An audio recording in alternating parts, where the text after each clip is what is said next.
तुम्हाला सुद्धा हॉटेलसारखी खमंग चवदार बटाट्याची भाजी घरच्या घरी बनवायची आहे का? जी आपण पुरी आणि डोस्यासोबत खातो. आज मी तुम्हाला अशी एक होमस्टाईल रेसिपी सांगणार आहे, जे खाल्ल्यानंतर तुमच्या घरचे कौतुक केल्याशिवाय राहणार नाहीत. व्हिडिओ अजिबात स्किप करू नका आणि शेवटपर्यंत नक्की पहा. चला तर मग वेळ न घालवता सुरुवात करूया.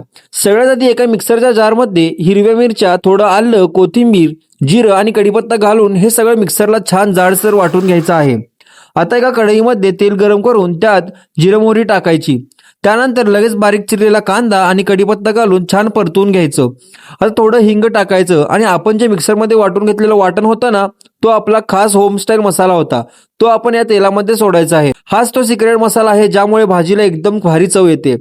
त्यानंतर यात चवीनुसार मीठ आणि थोडीशी हळद घालून मसाला तेल सुटेपर्यंत चांगला परतून घ्यायचा. आता यामध्ये उकळून कुस्करलेले बटाटे ऍड करायचे आणि सगळे मसाल्यात व्यवस्थित मिक्स करून घ्यायचे.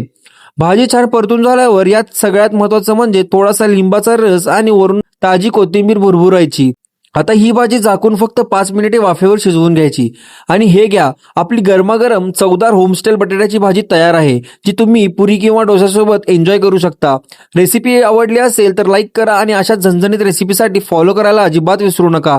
चला तर मग भेटूया पुढच्या अशाच एका भन्नाट रेसिपीमध्ये. तोपर्यंत टेक केअर.